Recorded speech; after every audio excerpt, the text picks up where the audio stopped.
আজকে কিছু ঝাল খাওয়ার ইচ্ছে করছিল, তাই কালকে ফ্রিজে রেখেছিলাম এই পাবদা মাছ আর পার্শে মাছ রেখেছিলাম। এখান থেকে আমি পাবদা মাছগুলো আজ রান্না করে নেব। তার জন্য পাবদা মাছ নিয়ে নিয়েছি, মধ্যে থেকে কেটে রেখেছিলাম কারণ একটু বড় তো তাই। আর পার্শে মাছ একটা ভাজা করে নেব ভাতের সাথে খাওয়ার জন্য। এখানে হলুদ গুঁড়ো, লঙ্কার গুঁড়ো আর সর্ষে তেল দিয়ে ভালো করে মাছগুলোকে মেখে নিলাম। এবারে কড়াইতে কিছুটা সর্ষের তেল দিয়ে দিলাম, দিয়ে তেলটা গরম হয়ে যাওয়ার পর একে একে মাছগুলোকে দিয়ে দিয়েছি। এখানে মাছগুলোকে বেশ একটু বেশি করে না, হালকাই ভাজা ভাজা করে এপাশ ওপাশ দুপাশই ভালো করে ভেজে তুলে রেখে দেব। এই যে দেখুন, আমি মাছগুলো ভেজে তুলে রেখেছি।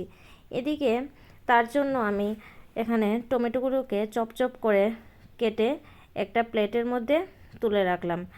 আর দুটো নিয়ে নিলাম পেঁয়াজগুলোকে স্লাইস করে কেটে রেখেছি। এই রসাটা বানাবো তো একটু ঝাল করে, তাই পেঁয়াজটা তো লাগবেই। আর এদিকে কাঁচা লঙ্কা নিয়ে নিলাম 4-5টে। কাঁচা লঙ্কাগুলোকে মধ্যে দিকে কেটে সবগুলোকে প্লেটে তুলে রাখলাম। এদিকে কড়াইতে সর্ষের তেল গরম করে ফোড়নের জন্য দিয়ে দিলাম কালো জিরে ফোড়ন, দিয়ে একটু নাড়াচাড়া করে পেঁয়াজ আর কাঁচা লঙ্কাগুলো দিয়ে দিলাম।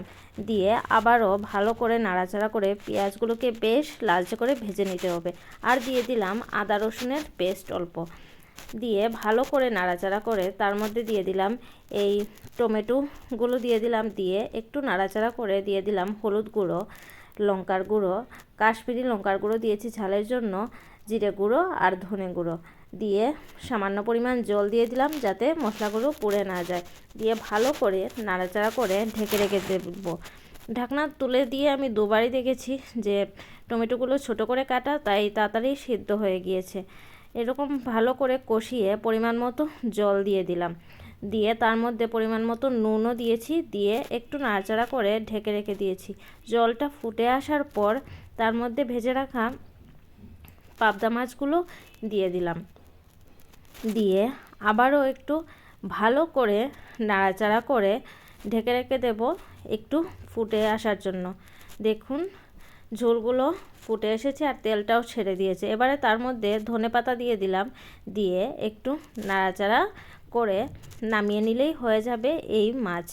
আপনাদের এই রেসিপিটা কেমন লাগলো জানাবেন।